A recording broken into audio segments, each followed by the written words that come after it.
If there's one thing the Super Bowl taught us this year, it was that offensive line play is super important, more specifically, the offensive tackle room. Every team in the NFL will be looking at offensive tackle in this draft class. So in today's video, I will be giving you guys my top 10 offensive tackles in the 2026 NFL Draft. Hit the like and subscribe button if you're new and going to enjoy. Let's hop into it. And we are going to begin at number 10 with Austin Barber. So real quickly, I just wanted to acknowledge that if you're watching this video, you are, my friend, a real ball lover. So if you're a ball lover, hashtag ball lover in the comment section below. Let us know you love offensive line play. With that said, Austin Barber, 6'7", 6'6", around that range, 315 pounds. There's a lot to like about Austin Barber. Like, he puts together in a physical profile what you'd want in the modern day offensive tackle, right? He can play left. He can play a little bit of right tackle as well. He's a really solid athlete. Like, he moves very well. He's got great footwork. Because he is such a good athlete, he is able to recover when he does get beat a little bit. I feel like Austin Barber is just one of these guys where he just got to get a little bit stronger. And if he can get that play strength and handle a little bit more power, then I would like Austin Barber a lot more. Now, Austin, let me find his age here. Austin is a senior. I assume he's probably 22 something years old. So he's not necessarily a young 20-year-old prospect or anything like that, but I still feel like he's got a lot of room to grow. I think immediately Austin Barber is your swing tackle, and you're drafting him on day 2, day 3 to develop into being a potential starting tackle for you. I think he's got a ton of upside. He has the physical profile, the movement skills, really good agility. He can get to that second level. He's got the arm length that you desire. It's just a lot more of like the technical stuff with Austin Barber, you know, more of things that he has to be able to get better at, you know, play strength, you know, some leverage issues. He's got to take care of having a super narrow base at times, things of that level, which a good offensive tackle coach and a good strength and conditioning coach could give to Austin Barber. For reference, he is my 82nd ranked player in this year's class. Granted, I haven't seen every single offensive tackle, which we'll get to those names here in a little bit as to who I haven't watched and some honorable mentions a little later in the video. But I still feel like Barber, he popped enough for me to where I liked it. Didn't really see much from him at the Senior Bowl. There were some other guys who stood out a lot more, but I'm happy he at least went, and we'll have to dive deeper into his Senior Bowl. Maybe he did a lot better than I thought, but I didn't really hear anyone talking about Austin Barber, so that's probably a good and also a bad thing. Next up, moving to number 9, I have Jude Bowery out of Boston College. So Jude is he's kind of a little similar to Austin in a couple ways. He's 6'5", 311 pounds, pretty similar profile to that of an Austin Barber. Really solid athlete. Like, he gets out of his stance, he has a pop to him, he can get to that second level. I think he actually has a little bit more play strength than Austin Barber, which is why he is a little bit ahead of him. He gets out there. Like, there are some plays on film where Boston College is going to run a screen, and you just see Jude Bowery like sometimes outrunning folks. Like, he is just a really solid athlete, and he just has really good size to him in general. Arm length would be, you know, a bit of a concern for some teams, but I don't think it's that big of an issue. I feel like with his size, with his athleticism, he kind of makes up for having not the longest arms in this class. He definitely doesn't have short arms by no means, but, you know, could be a little bit better. I do think with this guy, this is another one of these developmental guys. You draft him late day 2, early day 3, let him be your swing tackle to start off, because he has a couple of things that he has to work on technically, specifically with his hand usage. His hands are very raw. I mean, they land outside a ton. Guys are able to get to his chest very often, and he has some, you know, let's be honest, some film out there that's not the prettiest thing in the world. But in terms of everything else that's there, he actually made Bruce Feldman's freak list. This is from 2024. He achieved a peak velocity of 1.18 meters per second, 5 reps of back squat with 435. It's a pretty good physical profile right there. Bruce Feldman, obviously known for the freaks list, and good to see Bowery on there. A lot to like about his game. He just has to be a little bit technical. You know, I talk about his play strength. I do think that there are, when guys can get to his chest, and maybe this is more so with his hands, he can get beat a little bit. It's got to clean up his pad level, but again, kind of like Austin Barber, you let him start as your swing tackle. You let him sit there with a good strength and conditioning coach, a good offensive line coach, and you're looking at somebody that can be a potential starting tackle for you, or at the bare minimum, a really good swing tackle. Moving over to number 8, I have Caleb Tiernan. It feels like Northwestern every couple years just pops out one of these random offensive linemen that ends up being pretty good, and I feel like Caleb Tiernan is kind of that next level guy. There is a really good chance Tiernan does end up playing inside at guard, and by the way, there's a handful of current tackles, you could say, that I actually have listed as interior offensive linemen, guys like Jennings Dunker, KH Casey, Brian Parker, And a few other guys here that are listed as tackles in college that I think they're going to end up playing interior offensive line. Tiernan is somebody that very easily could end up being a interior offensive lineman. In fact, I think he might be best set as an interior guy. But I also do think he has a chance to work at tackles. That's why I ended up keeping him here. He's a big dude, 6'7", 325 pounds, great size, really good footwork. His hands are technically sound. He's a good mover. He's very firm with his anchor. It's hard to really push him back and bull rush this guy. Where you're going to see the inconsistencies with this guy is he does have shorter arms, so that's going to obviously hurt him at tackle. We see that with Will Campbell right now. And I just felt like his game is kind of up and down for the most part. Like there's some tape and some games out there where Caleb Tiernan looks unbelievable. And there's other games where it's like, man, that thing you did really good last week, you're not able to replicate that this week. And it felt like to me, his aggression also kind of is up and down too, where sometimes, man, he is one of the most aggressive dudes out there. He'll put dudes in the dirt. It almost feels like he has like a vendetta against these guys. But on other times, it's like this guy's kind of getting, I don't want to say, might just say he's a guard, which I think he could be an excellent guard in the NFL. Not a Pro Bowl, all pro caliber guy, but like a really solid starter for multiple seasons. Like I think Caleb Tiernan can easily become that. He just has to find that consistency and find a real position that would suit his skill set best, which I do believe would be probably playing guard of some sorts. But the nice thing is, too, is he has that experience playing tackle. So if you want to play him at guard early, injury happens at tackle, you could play him as your swing tackle as well. So that's kind of the perks of Caleb Tiernan. Just wish I liked his film a little more because I was hoping to like him enough to put him inside my top 5. But I came away with this film kind of like, man, I love this. I hate this. I love this. I hate this. And unfortunately, there was just some guys ahead of him that I thought had better seasons or have a bit more upside. Tiernan, though, really solid prospect. I feel like from here on out, we're getting to guys that are solid prospects for sure. The other guys, more developmental, more depth pieces for now. Now we're getting into guys that I think can genuinely become starters very early in their career. Then we move over to my number 7, and it's going to be Monroe Freeling. So Monroe has been kind of shooting up draft boards lately, and I think rightfully so. I feel like for the most part, he'd been kind of, not disrespected, but a lot lower on the board than what I had him as. Now I think we're a little overcorrecting by putting him into like that round 1 conversation, but I think early round 2 is really the sweet spot for Monroe. He's a really well put together guy. 6'7", 315 pounds, has great size to him, pretty solid length to him. He's an excellent athlete, a strong anchor, really solid hands, good change of direction skills. He played at the University of Georgia, great program with some great coaches. Where you start to see him still growing is he's not the strongest guy in the world. He is only 21. He's, I believe, a junior. So we're talking about a youngish prospect that has a ton of room to grow. Really, a lot of his issues just come from the fact that he's just not the strongest guy right now. So, the TJ Parkers, the Jared Verses of the world could give him some issues. He's got to be a bit better at timing his punches. Again, I think his hand usage is really solid, but just being a bit more consistent, making sure the hands always land on the inside instead of, kind of going outward with them. Those are things he can easily correct. There's a lot to like about Monroe, though. He is somebody who, if you're a bad football team, you're fine letting Monroe go through the struggles early on and seeing if he can develop to being your franchise tackle. If you're a good football team, like, for example, the San Francisco 49ers, I think that would be a great spot for Monroe to let him sit and kind of be that swing tackle for a year or two and then become the starter. Or maybe be in a situation where he plays right tackle next to a veteran left tackle, like, for example, a Trent Williams. That way he can kind of learn from him a little bit. I think that would be an ideal spot for Monroe. There is a lot to like about his game today. It's growing. He has to get a little bit stronger. He has to mature a little bit in terms of his play. But the profile is there. The athleticism is incredible. And he's got such length and size to him that it's like, I'd be willing to take a swing on him early day 2 for sure. Not day 1, though. I feel like it's a little early for me. Next up, at my number 6, we have offensive tackle Blake Miller. So Blake Miller's gotten better what feels like every single year, but he hasn't taken that big step forward.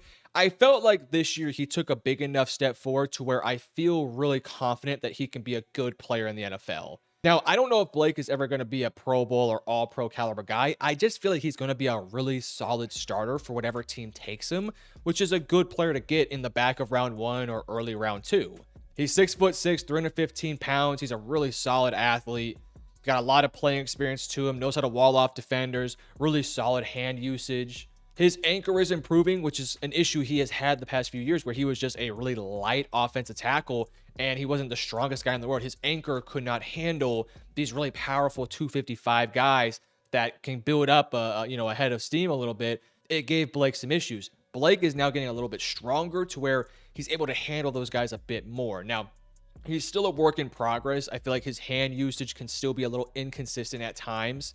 He's a very upright drop back. We kind of saw that a little bit with Will Campbell last year, and I would like to see him play a little bit lower. Keep the pad level low. It makes it harder for these big it makes it harder for these big edge rushers to get their head in your chest and drive you, which is going to be an issue for him because he is still getting stronger. And I just wish he'd play a little bit more, I don't know, with like his head on fire at times. I feel like sometimes he just is I don't want to call him a pretty boy or anything like that, but I just wish he'd play a little bit more aggressive at times. Still, I think Blake has a ton of upside, but unlike Monroe, who I think could benefit from sitting for a year or two, I think Blake can be an instant starter and contributor for you and get better while on the job, right? He'll be a serviceable starter year 1, year 2, year 3, year 4. He becomes a good football player for you. Monroe early on will have some early struggles, but will get better as time goes on. Blake should be a solid starter from day 1. It's just a matter of where do you want to take him, knowing his upside is a little limited. Then we move over into my top 5, and at number 5, I have Max Ahinakor. Please correct me if I mispronounced that. I've been looking up how to say it, and I can never get a definitive answer, but I feel like it is Max Ahinakor or Ahinakor. Please correct me if I'm wrong. This is, to me, the second most risky pick in this draft, at least specifically in the offensive tackle room. We're going to get to another guy here in the very next pick here that is very risky in his own right. Max is also a fairly risky player. Max is newer to the game of football. He's 6'6", 330 pounds. He's not somebody that has been playing football since the second he was born, right? Like Caden Proctor, I don't know his background like too much, but I'm sure he's been playing football for years and years and years and years. Max has not. So he's newer to the game. I believe he was a basketball player or something along those lines, but was so damn big that it's like, nah, bro, you got to play offensive line. He goes to Arizona State, was good the past 2 years. Not the greatest player I've ever seen, but was really solid. What made Max move up my board is the way that he handled himself at the Senior Bowl. You can make an argument, and maybe it's right or wrong, you can tell me, that Max was the best player throughout the 3 days there. Consistently kicking dudes' ass on one-on-ones, dominating on 5-on-5. It was just a very impressive thing that we were seeing with Max, and I feel like his upside is through the roof. And even his floor is I still think it's good enough to be a starter in the NFL. So yes, the floor of a Blake Miller and maybe even a Monroe Freeling and a Caleb Tiernan are perhaps a little higher, but the ceilings to me, I don't think they compare. I think if Max hits his ceiling, we're talking about a guy that can be a Pro Bowl caliber offensive tackle if he matches that ceiling. He's a really good fluid mover. He's got great size, good arm length. He's a really good athlete. He's got active hands. He's good in the screen game. His issue is he's just right now a work in progress. His footwork can be a little inconsistent. He needs to be a bit more aware of stunts. There are times where I wish his anchor was a little bit better, but I think part of that is just not being the most technically sound guy in the world. And he's got to be better at placing his hands in the right spot. He very much likes to go on the outside. Got to keep it right here. And, you can drive a little easier there. But again, you get this guy a good offensive line coach and a good strength and conditioning coach. I mean, he could be really good. And I'm just very excited to see what he can do. And again, at the Senior Bowl, a lot of those issues I had with him, I didn't see those issues, right? He was able to handle himself technically, physically, athletically. And that's what you want to see from Max. If he can put it all together, and he is a special talent, he would easily be inside my top 5 for sure. And that's why I have him in my top 5. I'm so excited to see what he looks like in the NFL. Could he benefit from a year of sitting? Sure. But I feel like with what I saw at Arizona State, I feel okay with him being a starter year 1. Just be conscious of the idea that he's newer to the game. It's going to take him a little bit of some time to fully develop into his skill set. But yeah, he's a my guy for sure in this class. He is definitely a my guy. Moving over to number 4, I have Caden Proctor. So we talked about Max being kind of one of those risky bets you take in this draft. Caden Proctor, he might be the biggest one. 6'7", 365 pounds, and for that size, moves pretty darn well. Now, the issue is it's kind of a tale of two halves with Proctor. I felt like when he started the year off a little bit heavier, he was not great, to be honest with you. He was not great. I felt like as the year went along, though, and his play weight went down to like 350, which I believe he said at one point, he played a lot better. He just looked a lot cleaner.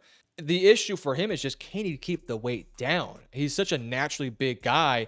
And, I don't know what his eating habits are like. I don't know the guy. But if he can really just put it together and stay around that 350 to 345 range, he could be an incredible player.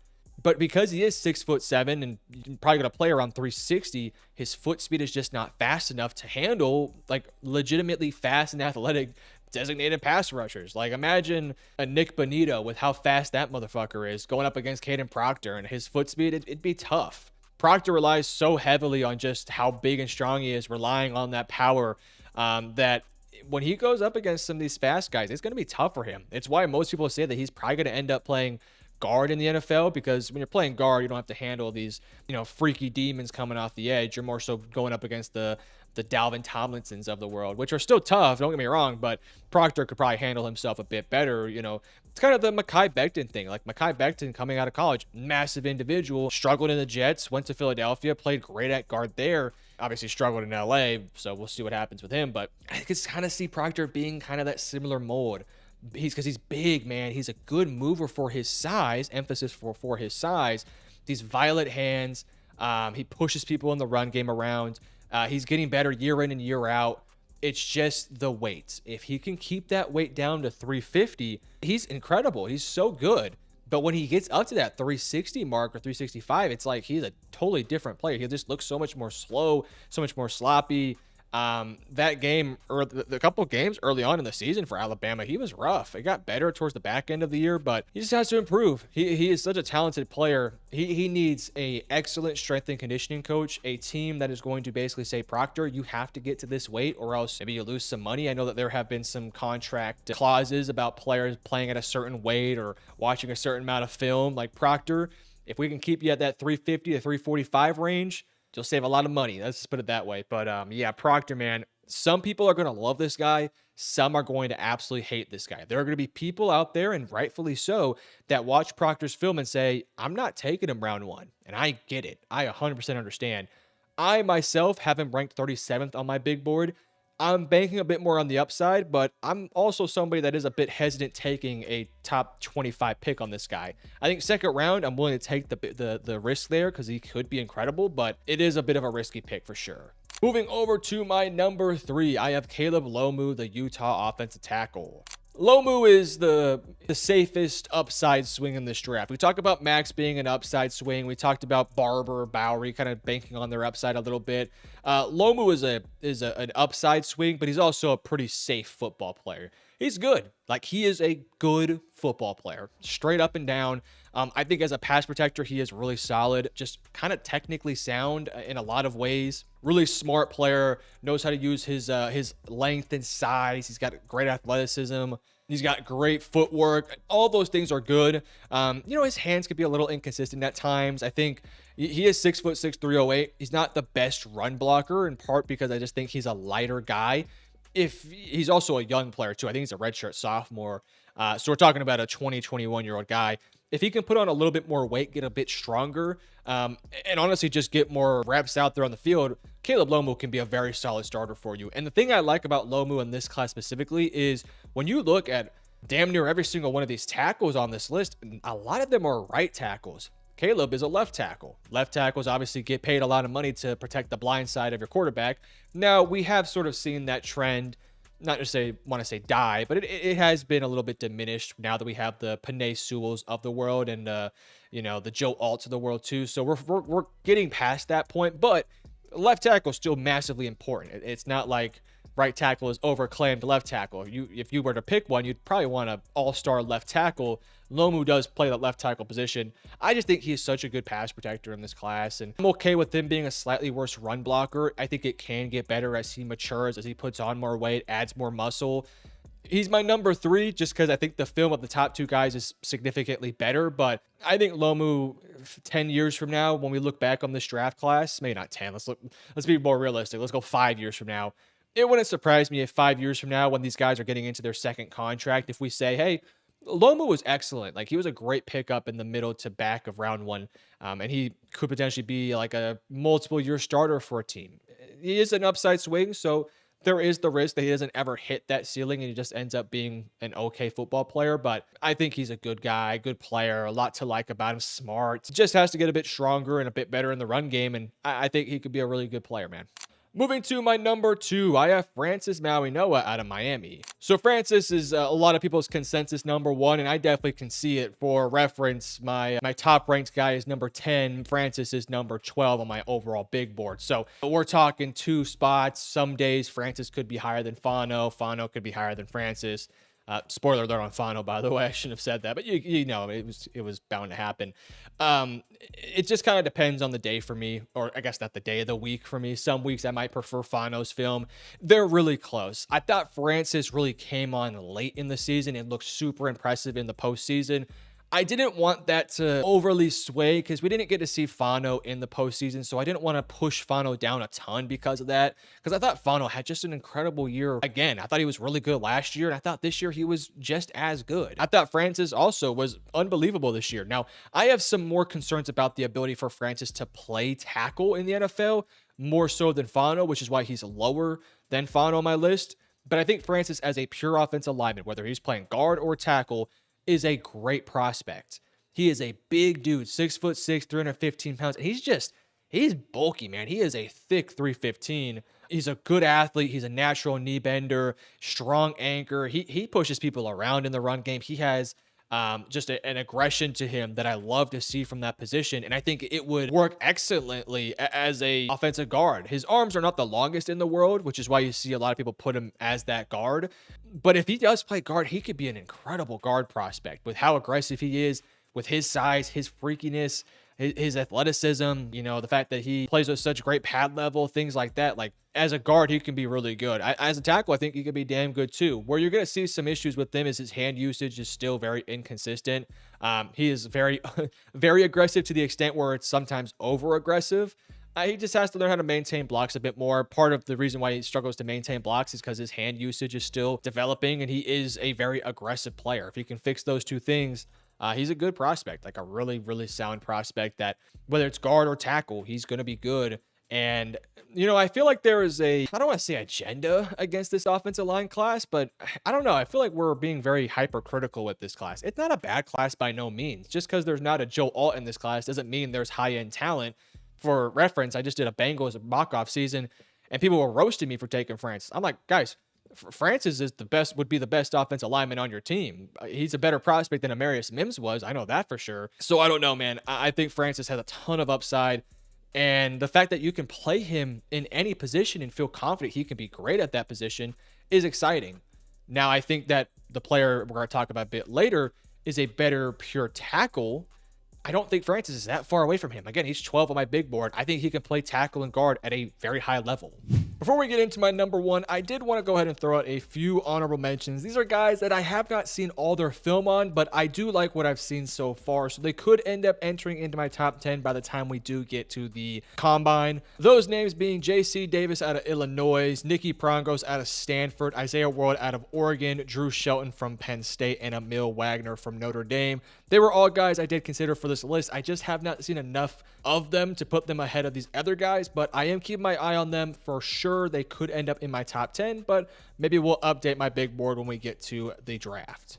Which then brings me to my number 1 offensive tackle, Spencer Fano. I don't know why people are like having this prospect fatigue with Fano a little bit. I feel like we were so high on him coming into the season, and he had a really good year. I thought 2024 was maybe a bit better, but 2025 was like right on par with it.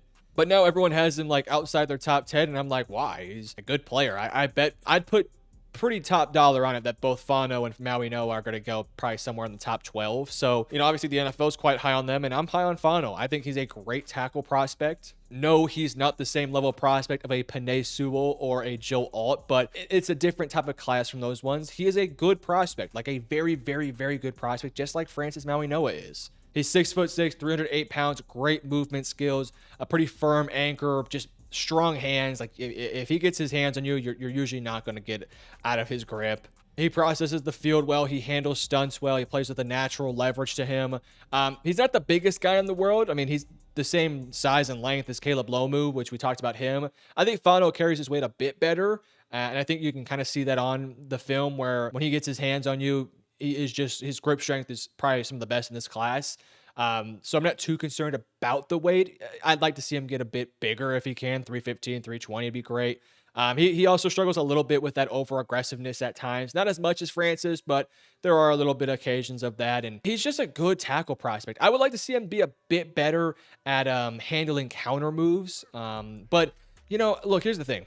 I kind of believe that counters in the edge rushing room are a little bit of an overstated thing. Like, very little, opportunities, maybe 2 a game, 2 to maybe 5 at most, where you're going to see an edge rusher have the time to go to one pass rush move and then to another pass rush move, and the quarterback still have the ball in his hands. Like, the quarterbacks nowadays get the ball out so damn fast that a lot of times players don't have that opportunity to get to their counters. So even though I think I would prefer Fano to be better at handling counters, because I do think Francis is really good at handling counters, I don't care a ton about that. I think it can definitely improve. He is, to me, a pure tackle. I see people say, oh, he can play guard. Sure, I like him as a tackle. To me, if you can draft a tackle, play him at tackle, and again, if he sucks at tackle, play him at guard, see if you can work there.